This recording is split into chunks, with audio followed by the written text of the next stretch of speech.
ER had one of the best casts in TV history, but not every doctor who walked through the doors of Chicago's Cook County General made it out alive.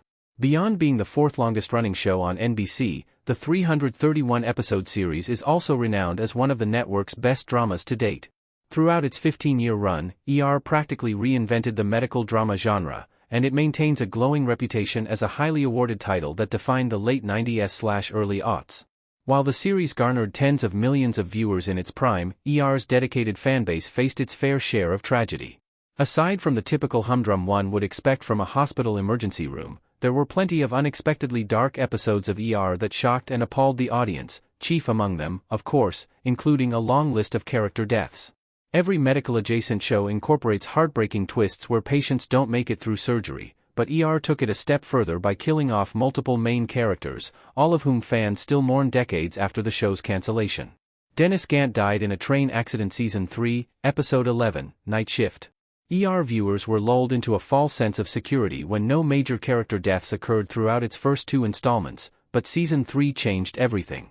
By the drama's third year, the stakes were at an all-time high, and a sense of unease began brewing that culminated in one of ER's most infamous episodes of all time, Night Shift, 1997.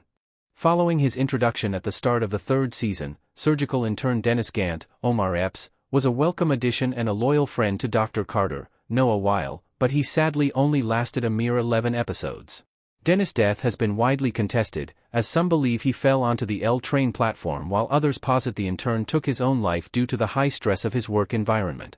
Ultimately, the true cause of death was left ambiguous, leaving his fate up to audience interpretation. Lucy Knight was stabbed by a patient Season 6, Episode 14, All in the Family. With a bit more experience under its belt, ER had started to adopt more dramatic character deaths by the time Season 6 came around. Yet, Lucy Knight's, Kelly Martin, death wasn't a meaningless decision. The actress chose to leave ER due to personal reasons, which prompted the show to give her a memorable send-off, for better and for worse. In what's now considered one of ER's most unforgettable moments, both the third-year medical student and Dr. Carter were stabbed in the 2002 part event, episodes Be Still My Heart and All in the Family.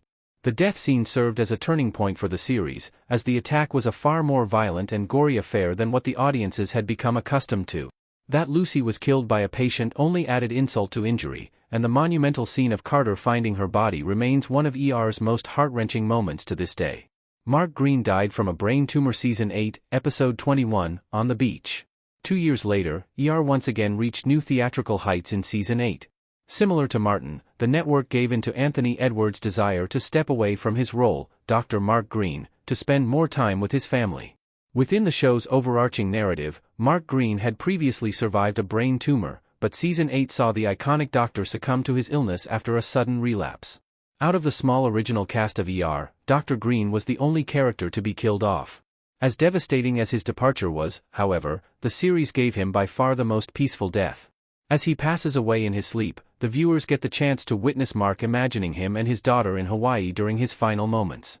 Playing over the bittersweet scene was Somewhere Over the Rainbow, amping up the tear-jerking energy as Dr. Greene is last seen walking through an empty ER. Robert Romano was crushed by a helicopter Season 10, Episode 8, Freefall.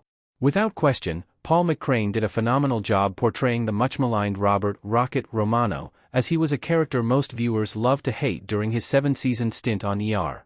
The beginning of Season 9 shocked the world when Romano lost his arm due to an accident with a helicopter rotor, but Dr. Kovac, Goran Visnyak, saved his life, allowing him to continue his career with a robotic appendage. Ironically, the resident louse met his end once again via helicopter in Season 10, when a chopper falls from the roof and crushes him. On the bright side, Robert Romano's death in ER led to some massive poetic justice, as the money left behind by the homophobic doctor was used to establish an LGBTQ+ medical program at Country General. Michael Gallant died in a roadside bombing Season 12, Episode 21, The Gallant Hero and the Tragic Victor. Captain Michael Gallant, Sharif Atkins, was a member of the U.S. Army Reserve on active duty throughout his 5-year run on ER, but his final appearance was one of the most harrowing points of the show's history. In the penultimate episode of Season 12, Captain Gallant is hit by a roadside bomb in Iraq. Following a horrific explosion, Michael spends his last breath leaving a message for his wife, fellow Dr. Neela Raskatra, Parminder Nagra. Despite the tragedy, or, perhaps, because of it, The Gallant Hero and the Tragic Victor, is widely considered one of ER's best episodes.